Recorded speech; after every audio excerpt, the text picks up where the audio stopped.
마가복음 14장 3절부터 9절까지 말씀, 신약성경 79쪽에 기록되어 있습니다. 신약성경 79페이지.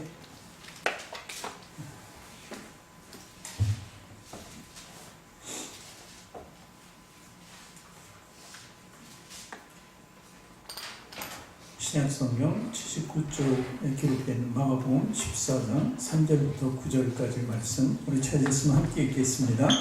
예수께서 베다니 나병 환자 시몬의 집에서 식사하실 때 한 여자가 매우 값진 향유 곧 순전한 나드한 옥합을 가지고 와서 그 옥합을 깨뜨려 예수의 머리에 부으니 어떤 사람들이 화를 내어 서로 말하되 어찌하여 이 향유를 허비하는가? 이 향유를 300데나리온 이상에 팔아 가난한 자들에게 줄 수 있었겠도다 하며 그 여자를 책망하는지라. 예수께서 이르시되 가만두라. 너희가 어찌하여 그를 괴롭게 하느냐? 그가 내게 좋은 일을 하였느니라. 가난한 자들은 항상 너희와 함께 있으니 아무 때라도 원하는 대로 도울 수 있거니와 나는 너희와 항상 함께 있지 아니하리라. 그는 힘을 다하여 내 몸에 향유를 부어 내 장례를 미리 준비하였느니라. 내가 진실로 너희에게 이르노니 온 천하에 어디서든지 복음이 전파되는 곳에는 이 여자가 행한 일도 말하여 그를 기억하리라 하시니라. 아멘. 두 손을 가슴에 얹고 저를 따라 고백하시기 바랍니다. 하나님께서는 나를 사랑하신다. 하나님께서는 나를 존귀하게 여기신다. 하나님께서는 나를 축복하신다. 하나님께서는 내 문제를 해결해 주신다. 믿음의 고백이 되셨습니까? 아멘. 우리의 옆에 분들과 앞에 좌우에 계신 분들에게 인사합니다. 당신을 사랑하고 축복합니다.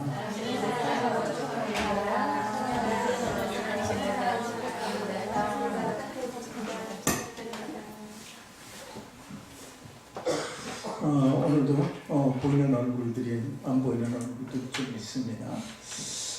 그분들을 위해서도 우리가 늘 사랑한다는 고백을 해야 될 것 같죠. 우리는 함께 하는 한 생명을 가진, 그리고 나눌 수 있는 그런 신앙의 사람이기 때문에 그렇습니다. 오늘 향유 옥합을 깨뜨리라는 제목으로 은혜를 나눌까 합니다. 여러분, 여의도에 보면은 제일 큰 빌딩 이름이 무엇입니까? 63 빌딩이죠. 63 빌딩이 사실 층수가 더 많이 있습니다. 지하로 들어가 있기 때문에 그렇죠. 그래서 지하를 합치면 66층. 신동아 그룹의 최순영 회장이 이 건물을 지을 때 66층으로 지은 까닭이 있습니다. 여러분, 왜 그럴까요? 성경 66권. 이분은 장로였습니다. 그래서 그 66층을 지을 때 하나님을 높이기 위해서 내가 몇 층으로 지을까 고민하다가 성경 말씀대로 66층으로 이렇게 지었다는 사실입니다.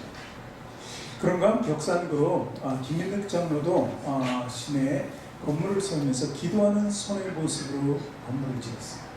서울 시내를 바라보면서 기도합니다. 많은 영혼들을 위해서 기도하는 모습을 연상하면서 그렇게 건물을 지었던 것입니다. 이렇게 하나님을 높이는 방법이 여러 가지 있습니다. 우선 무엇을 하든지 내 마음에 먼저 그의 나와 그의 의를 구하는 그런 깊은 신앙 속에서 우리가 생각한다면 모든 초점과 관점을 어디에 둡니까? 하나님께 두는 거예요. 하늘나라에 둘 수 있다는 것입니다. 이것이 바로 기독교인들의 신앙, 그리고 그것에 하나님 계시다는 그것을 우리가 높이 찬미하면서 살아가는 모습이라는 것입니다.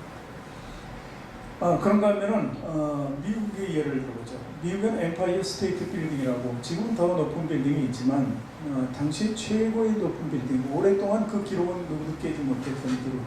그 층수가 몇 층인지 아십니까? 엠파이어 스테이트 빌딩 102층입니다. 이 102층에 의하면 영국에서 신앙생활을 하던 청교도들이 도대체 영국에서는 신앙의 자유를 얻을 수 없었습니다. 그래서 그들이 이제 아메리카 미국으로 이제 떠나게 되죠. 그래서 그들이 도착했는데 그때 그 인원들이 102명이었습니다. 청교도들이 정말 신앙의 자유를 찾아서 목숨을 걸고 아메리카 대륙까지 왔던 것을 기념하기 위해서 102층으로 지었다는 사실입니다. 그렇게 우리가 높일 수 있는 것은 하나님께 드려야 된다. 그런 관점을 항상 가져야 된다는 것입니다. 왜 그럴까요? 우리는 하나님께 큰 은혜를 받았기 때문이었습니다. 은혜 속에 산다는 것은 바로 내 일상과 그리고 모든 삶을 저 세상과 내 육적인 삶의 주안을 두는 것이 아니라 오직 하나님께 뜻을 구하고 살아가는 그 모습이라는 것을 믿으시기 바랍니다. 그래서 우리는 무엇을 하든지 하나님을 높이는 삶을 살아가야 한다는 것입니다. 마가복음 12장 41절부터 44절을 우리 한번 같이 읽어봅니다. 마가복음 12장 41절 41절에 아니고 42절부터 읽습니다. 한 가난한 과부는 와서 두랬던 꽃 한 고드란트를 넣었는지라.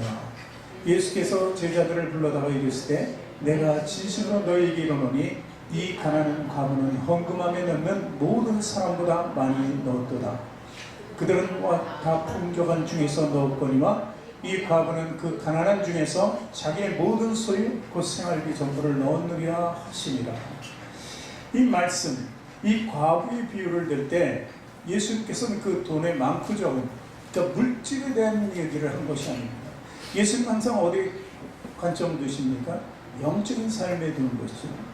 이 말씀 전에 41절에 보면 예수께서 헌금함을 대하여 앉으사 무리가 어떻게 헌금함에 돈을 넣는가 보실 때 여러 부자는 많이 넣었다, 이렇게 말씀이 시작됩니다. 예수님께서 관심을 가졌다는 거예요. 어디에? 헌금함이라고. 그럼 예수님께서 돈에 관심이 있었다는 얘기입니까? 아니죠. 그들의 마음의 중심에 관심이 있었습니다. 그래, 거기 나오는 사람마다 이제 헌금을 하겠죠. 그런데 부자는 부자일수록 더 많이 넣을 수 있었습니다. 그것이 부자의 능력이라고 본 것이죠. 그런데 그 능력에는 한계가 있습니다. 부자도 자기 전부를 넣지 못했다는 것입니다. 부유할수록 더 넣지 못하는 것이 부자의 모습일 수도 있습니다. 그런데 이 과부는 자기의 모든 것을 드렸다. 그래서 보니까 얼마예요? 그게 곧 한 고드란트를 드렸다, 이렇게 기록되어 있어요. 우리가 하루의 품삯을 마태복음 20장에 보면은 한 데나리온이라고 하는 것을 알 수 있습니다. 그래서 한 데나리온이면 일당이다, 이렇게 보는 거죠. 그래서 그냥 쉽게 한 10만 원을 본다면은 이 고드란트는 거기에 64분의 1 정도 됩니다. 그렇게 해서 환산해서 보면 1,600원 정도로 볼 수 있죠. 정말 어려운 시절을 생각하면은 이 5만 원도 못 받던 시대에 비하면 동전 하나, 500원짜리 동전 하나밖에 되지 않습니다. 그런데 그 과부는 그것이 자기의 전부였던 것입니다. 그것을 드리면 자기는 아무것도 없습니다. 그런데 그것을 드렸다는 것이죠.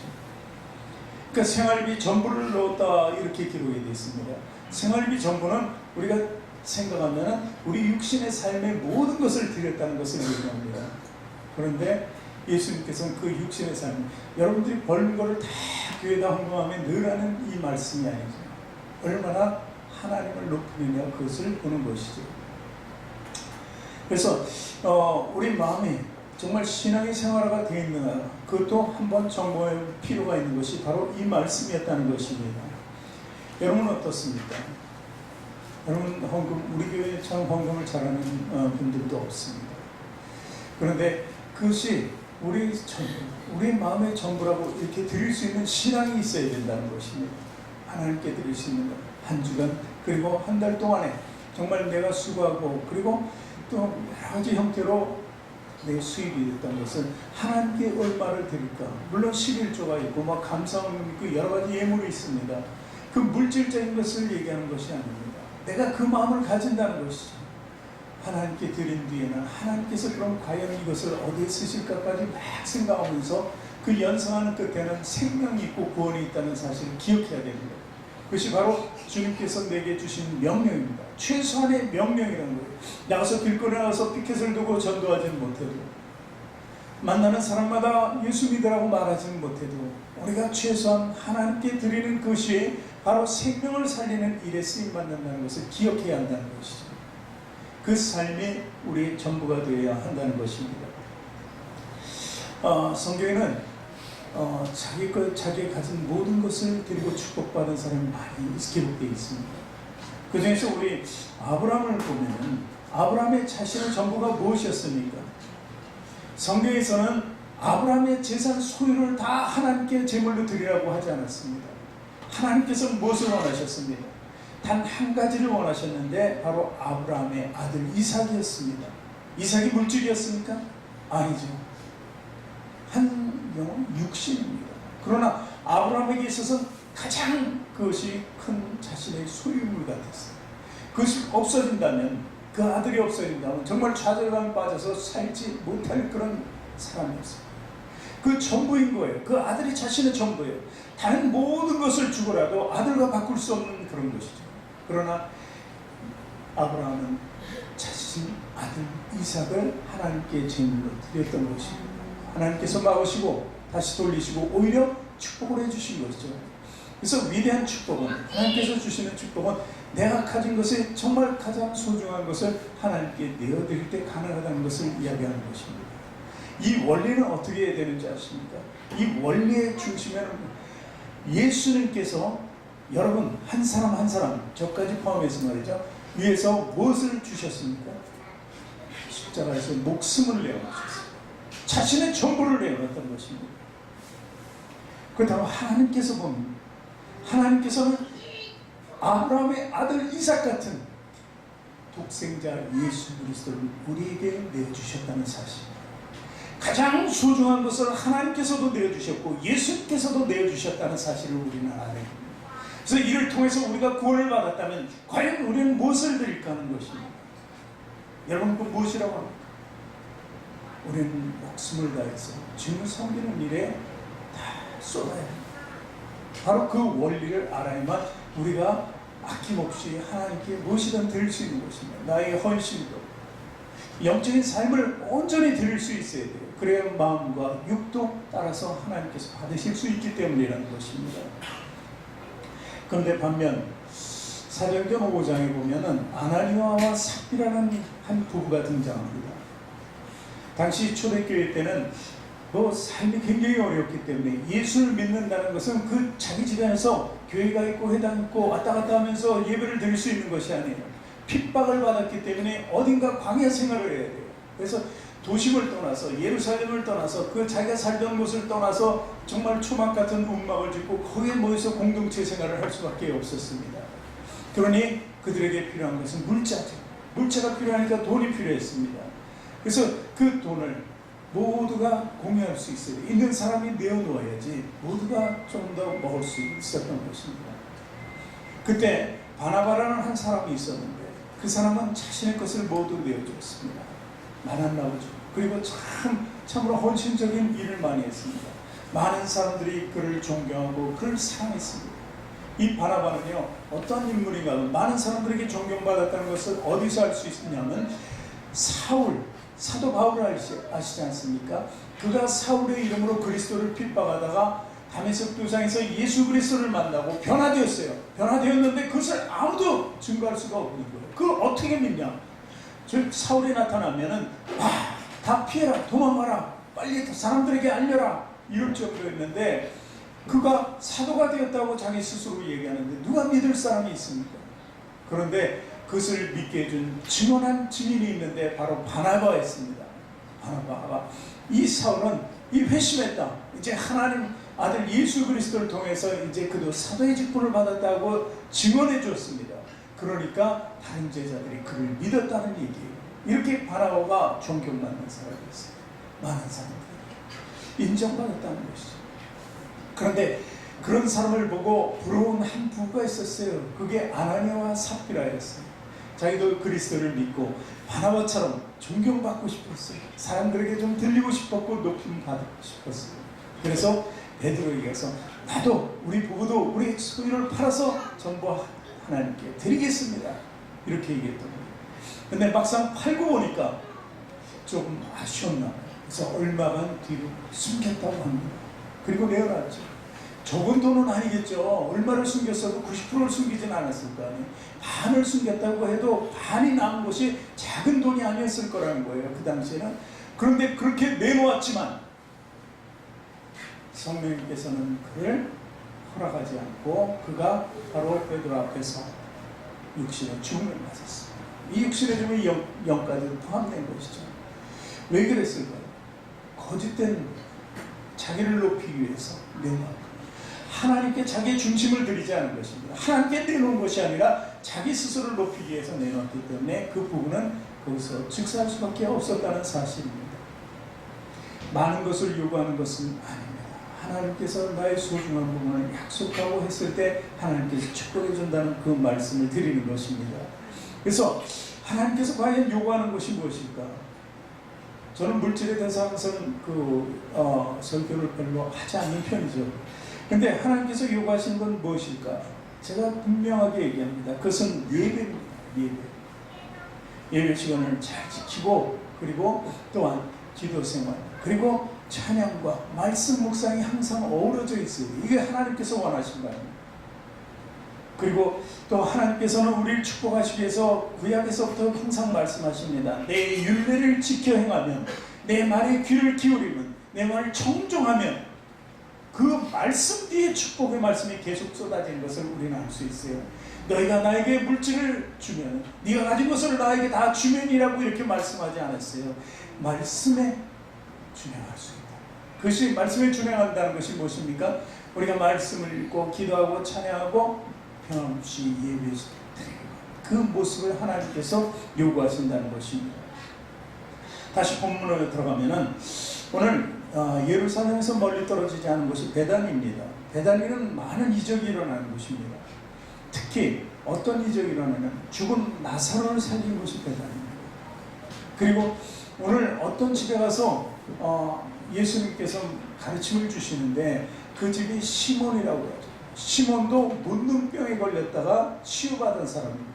그러니까 베다니 가면 예수님께서 너무 환행을 받는 거예요. 환대를 받는 거예요. 서로 막 우리 집에 오시면 막 이럴 수 있었어요. 사실 나사로를 살린 그 집안에 누이들이 있었죠. 마르다와 마리아입니다. 항상 그곳에 가서는 말씀도 전했어요. 그래서 이런 얘기도 있죠. 마르다는 음식을 준비하고 마리아는 예수님 발치에서 말씀을 들었다. 그러니까 누가 더 행실이 옳으냐 할 때 말씀을 들은 것이 마르다 음식을 준비한 것보다, 마르다가 불평을 했기 때문에 그래요. 왜 나를 도와서 예수님께 음식을 대접하는 일에 마리아도 같이 해야지, 저는 지금 예수님 앞에서 말씀만 듣고 나만 이토록 고생하냐고 불평했을 때 예수님께서는 마리아를 칭찬하셨다는 사실입니다. 그것은 바로 우리가 하나님의 말씀에 집중해야 한다는 것을 이야기하는 것입니다. 자, 그 시몬의 집에 예수님이 초청되었습니다. 그때 한 여인이 나와서 향유 옷값을 깨뜨리고 예수님 머리서부터 발끝까지 이렇게 흘러내리게 했다는 사실입니다. 그때 그 이름이 바로 마리아라는 것입니다. 마르다 아닌 동생 마리아였다는 것입니다. 사실 사대복음서에 이 말씀은 다 기록되어 있습니다. 그런데 한 가지, 한 권만은 이 마리아를 죄 많은 여인이라고 이렇게 표시하기도 합니다.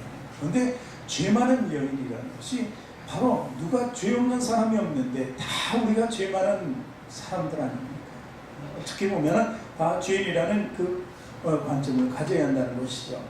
자, 14장 3절 오늘 첫째 절 말씀을 보니까 예수께서 베다니 나병 환자 시몬의 집에서 식사하실 때 한 여자가 매우 값진 향유 곧 순전한 나다 한 옷값을 가지고 와서 그 옷값을 깨뜨려서 예수의 머리에 부었다.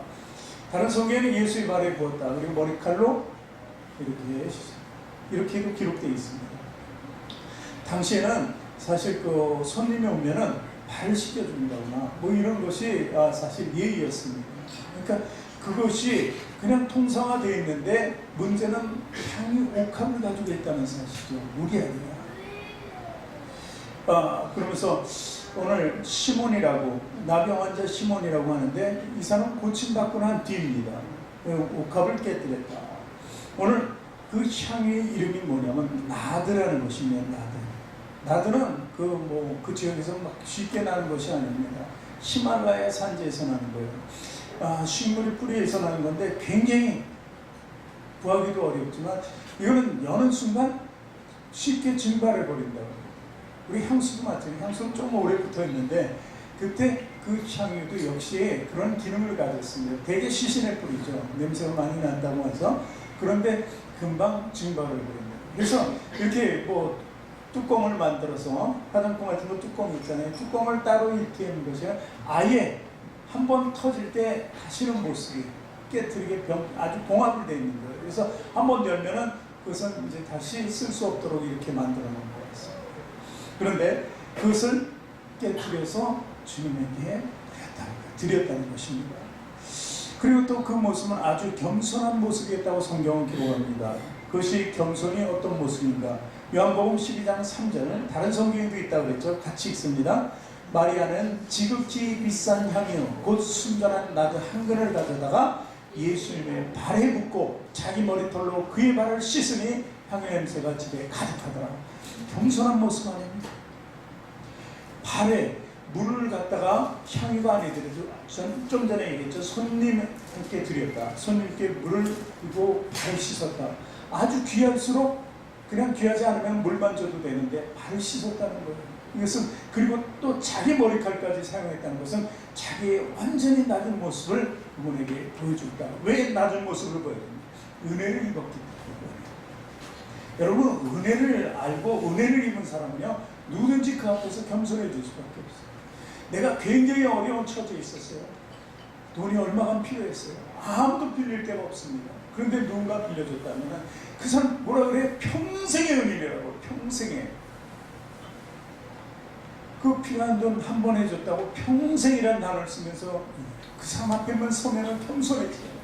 그렇지 않습니까? 뭐 시킨 거 있으면 내가 다 해주고 싶고 그러지 않습니까? 그러나 이 작은 것이 너무나 엄청나고 위대한 것을 우리에게 가치를 심어주신 예수님을 본다면 우리는 평생 아니라 그보다 더 쓸 수 있는 단어가 있으면 쓸 수밖에 없는 것이죠. 그래서 이 겸손한 모습으로 드렸다는 것을 얘기합니다. 이렇게 그냥 한 번 깨지면 없어질 것을 드렸다는 것은 바로 아낌없이 드렸다. 아낌없이. 그 가치도 굉장히 가치가 있지만 300데나리온이면 1년치 월급인데 1년치죠. 우리가 공휴일 있고 쉬는 날이 있잖아요. 그 365일 있다면 300일이면 300데나리온이면 1년치입니다. 1년치를 번다는 것은 자기가 벌 수 있는 나이가 우리가 벌 수 있는 나이가 40년, 50년밖에 되지 않습니다. 어릴 때 빼고 나이 들어서 빼고 그 40분의 1을 다 드렸다고 생각해요. 굉장한 가치입니다. 그렇게 드렸다는 거예요. 사랑하는 사람을 위해서 드리는 것은 절대 아깝지가 않은 것이죠. 진정한 사랑이 있다면 말이죠. 예전에 헨리 박사의 이야기가 있습니다. 우리가 잘 아는 얘기입니다. 그 내용이 뭐냐면 이제 성탄절이 가까우는데 한 부부가 사는데 너무나 가난하고 힘듭니다. 근데 마음씨는 너무 착해요. 그래가지고 이 두 부부가 서로에게 몰래 선물을, 감동할 만한 선물을 하나씩 주고 싶은데 돈은 없습니다. 그래서 남자는 자기가 가지고 있는 시계가 있습니다. 시계줄이 없어서 늘 그냥 주머니에 담고 있는 거예요. 시계줄을 살 돈이 없는데 그래서 담고 있었는데 뭐 차고 다니지도 못하는데 이것을 팔아가지고 아내에게 선물할 것을 사야 되겠다. 그래서 전에 가서 시계를 팝니다. 팔아가지고 머리핀을 사요. 아내의 머리핀을. 이 정도 되면 아시겠습니까? 무슨 일입니까? 근데 그 아내도 역시 그 남편이 그거 산지도 몰라요. 자기도 뭔가 사줘야 되는데 뭘 사드릴까 하다가 그 시계줄이 없어서 늘 주머니에 넣고 다니는 그 시계를 보고 시계줄을 하나 사야 되겠다고 생각합니다. 그래서 그 아내는 시계줄을 사기 위해서 자기 머리를 싹 잘라버려 머리를 팔아서 시계줄을 샀습니다. 결과는 어떻습니까? 이제는 다 아시죠? 이야기? 나중에 서로 선물을 내어놓는 순간 깜짝 놀라죠. 시계가 없는데 시계줄을 선물하고 머리가 없는데 머리핀을 선물했으니 황당한 일이죠. 황당하지만 그 두 분은 감동해 밤새도록 눈물을 흘렸다는 이야기죠. 여러분, 자기의 소중한 것을 드리는 게 진짜 사랑입니다. 여러분, 날 위해 죽으신 예수님을 사랑한다면 저 여러분 과연 무엇을 드려요? 여태까지 무엇을 드렸을까? 여러분, 절대로 물질로 환산하지 마세요. 돈으로 환산하지 마세요. 무엇을 드렸을까? 내가 얼마나 주님을 위해서 헌신했을까? 주님이 나를 보내주셨는데 내 입술로는 과연 무엇을 했을까? 그런 나는 예배와 그리고 하나님에 대한 모든 일에 얼마나 하나님께 은혜 받은 것에 감사를 드리고 살아가는 것이죠. 일상은 과연 나는 어떻게 살고 있는 것을 다시 한번 점검해 볼 필요가 있다는 것입니다.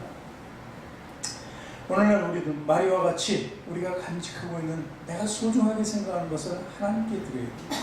이스라엘 백성들은요, 가장 중요한 순간에 회개하면서 하나님께 드리는 것이 있었어요.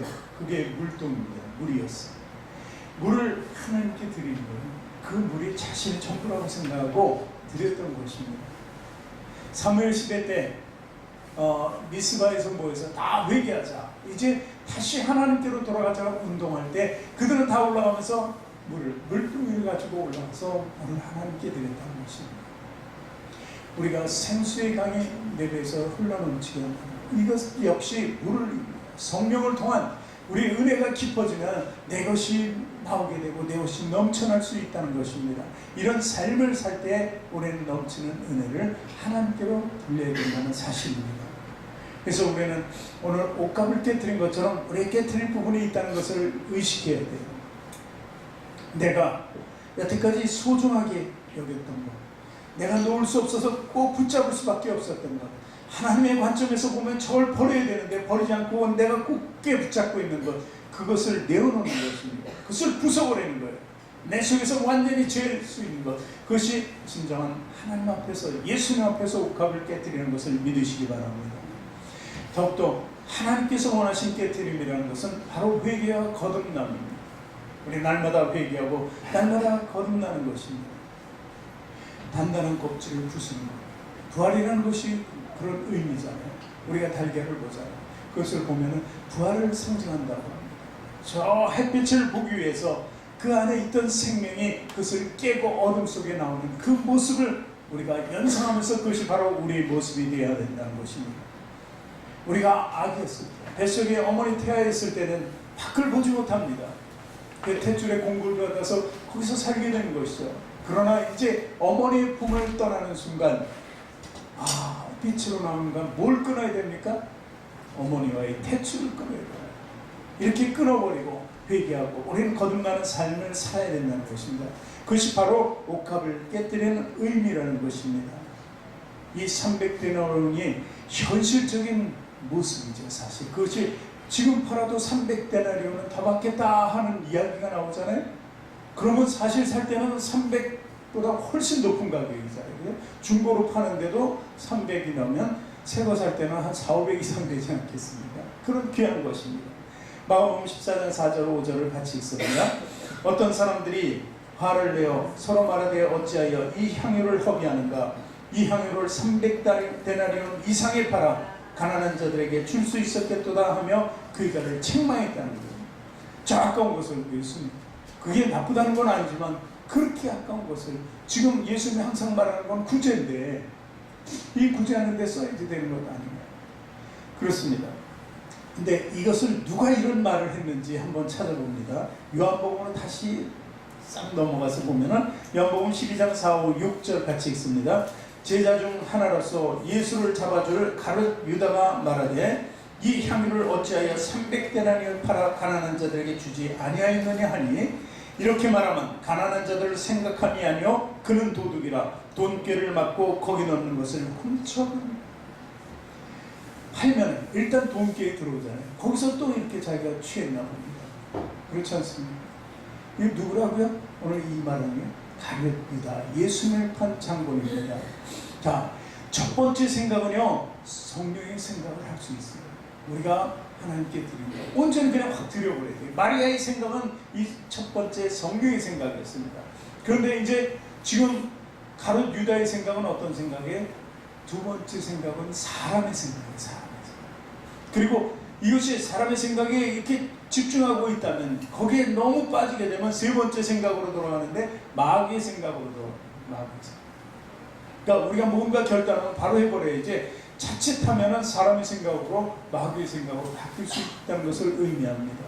왜 마귀의 생각이냐? 그것은 우리 다음 절을 보면 알아요. 다음에 제가 오늘 본문 말씀 바로 뒤에 있는 말씀입니다. 10절 11절. 10절 보니까 뭐라고 해요? 같이 읽습니다. 12 중에 하나인 가룟 유다가 예수를 넘겨주려고 대사장들에게 가매 11절 그들이 듣고 기뻐하며 돈을 주기로 약속하니 유다가 예수를 어떻게 넘겨줄까 하고 그 기회를 찾더라. 지금 이 말씀 뒤가 11절이에요. 10절 11절이에요. 그러니까 이게 300데나리온 생각하다가 그게 마음대로 되지 않으니까 무슨 원수 갚으면 안 갚음하듯이 바로 예수님을 팔 생각을 하는 거예요. 그러니까 첫 번째 마르다의 생각은 첫 번째 생각은 성령님의 생각이었어요. 유다의 생각은 사람의 생각으로 침투했어요. 근데 그게 더 깊어지니까 더 억울하고 괜히 자기 자신에게 봐서는 아니라고 생각하는 그 관점을 가지니까 세 번째 생각, 마귀의 생각이 들어간 거예요. 그러니까 결국 예수님을 팔게 되는 것이죠. 여러분, 헌신이라는 것은 우리는 항상 첫 번째 성령님의 생각만 해야 돼요. 그 다음에 우리 마음의 생각이 들어오면 반드시 사탄은 그 다음에 우리를 친다는 것을 얘기하는 것입니다. 또 이런 유형이 있잖아요. 10명의 문득병자를 예수님께서 고쳐주셨어요. 제사장에게 가서 보이라고 했을 때 이 10명이 다 가다가 치유함을 받았습니다. 근데 그 중에서 사마리아인 한 사람이 있었는데 그는 돌아왔잖아요. 왜 돌아왔을까요? 제사장에게 보이고 나음 받았으니까 집으로 돌아가라. 기뻐서 뛰면서 가족 품에 돌아가야 되는데 그 제사장에게 갈 필요가 없는 거예요. 왜냐하면 제사장이 고쳐준 것도 아닙니다. 누가? 예수님께서. 예수님께 돌아가서 감사드린 거예요. 이 사마리아는 낙인 찍힌 주인입니다.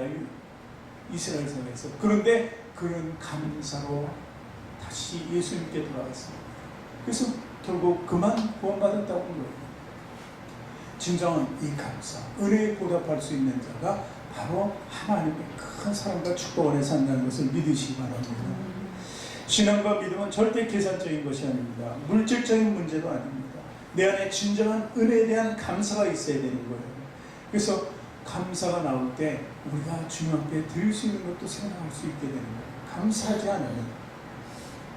욥은 고백하죠. 욥은 어떤 형편에 처해졌습니까? 모든 것을 잃어버렸어요. 하루 사이 자식도 잃고 재산도 잃고 종도 잃고 모든 것을 잃어버렸어요. 그러나 그 입에서 나온 고백은 의외의 고백이었어요. 어떤 고백입니까? 우리 고백이라고 생각하고 같이 읽습니다. 욥기서 1장 21절 22절 이르되 내가 모태에서 알몸으로 나왔사온즉 또한 알몸이 그리로 돌아가올지라 주시니도 여호와시요 거두시니도 여호와시니 여호와 이름이 찬송을 받으실지이다 하고 이 모든 일에 욥이 범죄하지 아니하고 하나님을 향하여 원망하지 아니하니라.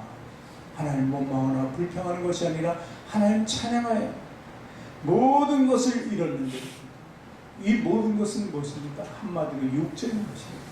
육적인 삶을 위해서 주어졌던 그 모든 것, 그것을 잃어버린다고 해서 불평과 원망할 필요 없다는 것입니다. 아까 마지막 찬양이 뭡니까? 제목이? 우리 예? 왜 나만 겪는구냐. 그러면서 결말은 뭐예요? 그 찬양의 결말은? 이것은 우리가 그렇게 살더라도 하나님께서는 나를 버리지 않는다는 것이요. 그런 고백이 담겨 있는 것입니다. 이제 마가복음 14장 6절, 7절, 8절을 같이 또 읽습니다. 예수께서 이르시되 가만두라. 너희가 어찌하여 그를 괴롭게 하느냐. 그가 내게 좋은 일을 하였느니라. 가난한 자들은 항상 너희와 함께 있으니 아무 때라도 원하는 대로 도울 수 있거니와 나는 너희와 항상 함께 있지 아니하리라. 그는 힘을 다하여 내 몸에 향유를 부어 내 장례를 미리 준비하리라. 힘을 다하여 내 향유만 드린 것이 아니라 힘을 다했다는 거예요. 이것이 헌신입니다. 머리칼까지 사용할 줄 누가 알았겠습니까? 그냥 부어줬다면 그것만 해도 귀한 것이었는데 그 행만 해도 얼마나 감사한 일입니까? 그런데 머리칼로 했다는 것은 바로 힘을 다했다는 거예요. 우리가 순종하며 하나님께 드리는 그 은혜보다는 힘을 다해요. 내 전심을 다해서 드릴 수 있어야 된다는 것입니다. 여러분, 예수님의 죽으심을 준비해야 됩니다. 예수님의 죽으심은 누구의 죽음이에요? 저와 여러분의 죽음이에요. 죄인들의 죽음이라는 사실을 알아야 돼요. 내가 죽는 거예요. 내가 죽기 때문에, 예수님이 죽는 것에 내가 죽기 때문에 나를 위해서 준비하는 것과 같은 거예요. 그 향유가 이 모든 것이 시신을 위해서, 신체를 위해서 그 냄새 때문에, 그 썩어짐 때문에 붓는 것이잖아요. 그 썩어짐이 사라지고 아름다운 향기를 낼 수 있기 때문에 이 향유를 붓는다고 치면, 우리 썩어짐은 우리는 죄인으로 살았던 모든 순간들이에요. 그 썩어짐을, 그 향유를 내 스스로 깨뜨릴 때 우리는 변할 수 있는 거예요. 생명의 그리스도의 향기로 바뀔 수 있다는 것입니다. 이 썩어진 그 사단과 죄에 대한 그 욕망 속에 사로잡혔던 그 모든 것은 이제 바뀌는 거예요. 그 냄새가 진동했던 우리의 현 모습이 사라지고 이제 우리의 모든 것을 드릴 때 우리는요 그리스도의 향기를 내는 거예요. 하나님의 향기를 품을 수 있다는 것입니다. 그래서 우리는요 장례를 준비할 줄 알아요. 우리도 장례를 준비해요. 우리 장례의 다음에 갈 곳이 어디예요? 천국 아닙니까? 전도사님 맨날 윤집사님 천국에 있다고 그러시면서 꿈도 꾸고 환상도 봤다고 하는데 천국에 가려고 하는 거 아니에요? 장례를 치렀으니까 간 거 아니에요? 윤집사님이 죽지 않고서는 어떻게 천국에 갈 수 있습니까? 그래서 우리는요 우리의 삶을 온전히 주님께 드릴 수 있을 때 장례를 준비하는 사람이 되는 것입니다. 오늘 예수님의 장례를 왜 준비하게 됐습니까? 자신 예수님이 반드시 십자가에서 내 대신 죽어야만 내가 구원을 입기 때문이다. 그 장례를 준비하는 이 마리아의 모습을 우리가 볼 수 있는 것입니다. 14장 9절 마지막 말씀 읽습니다. 내가 진실로 너에게 이르노니 온 천하에 어디서든지 복음이 전파되는 곳에는 이 여자가 행한 일도 말하여 그를 기억하리라 하시니라. 이 죽음의 향기가 삶의 향기로 바뀌었다는 것을 이야기하잖아요. 그러면서 지금 그 여인은 죽고 없지만 지금 2000년이 지난 후에도 그 여인의 향기는 계속해서 남아있는 것입니다. 마리아의 향기는 없어지지 않는다는 것이죠. 이것은 영원한 향기입니다. 우리가 우리 향기를 바꿨을 때 썩어짐이 이제 생명으로 아름다운 향기로 바꿔질 때 이것은 영원해질 수밖에 없는 거예요. 하나님 나라에 가서 영원히 우리는 그 향기 속에서 살게 된다는 것을 이야기하는 것입니다. 우리는 이제 미래를 준비하는 사람이에요. 나의 미래를 준비하면서 하나님께 온전히 드리는 삶을 살아야 한다는 것입니다. 결론을 말씀드립니다. 사랑하는 성도 여러분, 옥합은 반드시 깨져요. 나의 소중한 것이 깨져요. 그 무엇이든지 관계없습니다. 그것을 깨뜨려야 돼요. 그래서 버려질 것은 버려야 돼요. 그리고 그 옥합 안에 하나님의 뜻이 있다면 더욱더 우리는 열어볼 수밖에 없는 것입니다. 그리고 우리가 하나님께 드리는 것은 결국 누구에게 주는 거예요? 예수님의 장례를 준비하는 건 누구의 장례를 준비하는 거예요? 나를 위해 준비하는 거예요. 하나님께 드렸다고 보지만 그 모든 것은 나에게 있는 거예요. 내 소망이에요. 여기서 쌓으면 하늘에 쌓인다 그러잖아요. 그건 나를 위해서 쌓는 거지 결코 버려지는 것은 아닙니다. 우리가 버릴 수 있는 것은 죄밖에 없습니다. 어둠밖에 없어요. 흑암밖에 없어요. 더러운 것 그것밖에 없어요. 그러나 이제 새로워지는 것은 영원히 간직해야 될 아름다운 것이다. 아름다운 사랑이라는 것입니다. 지금 여러분을 막고 있는 것이 있다면 먼저 부숴버리세요. 장애물이 있다면 깨뜨려버리세요. 그리고 이제 새로운 시대로 넘어가야 돼요. 우리는 어떤 한계와 제한된 그 속에서 살아가는 것이 아니라 넘어갈 수 있도록 예수님께서 만들어 주셨어요. 성령님과 함께 우리 장애물을 넘어가도록 해주신 것입니다. 그래서 우리는 더욱더 성령의 기름이 필요하고 그 향과 늘 우리 안에서 흘러나와야 한다는 것입니다. 그럴 때 주님은 우리를 향해서 사랑한다. 내가 사랑한다. 그리고 주님께서 너무 기뻐하시겠죠. 이것이 바로 우리 믿음이 되야 됩니다. 오늘도 예배를 하시는 분들 정말 하나님께 드릴 수 있음이 기쁨입니다. 드릴 수 있음이 기쁨입니다. 하는 신앙을 가지고 주님께 모든 것을 올인하시길 주님의 이름으로 축원합니다.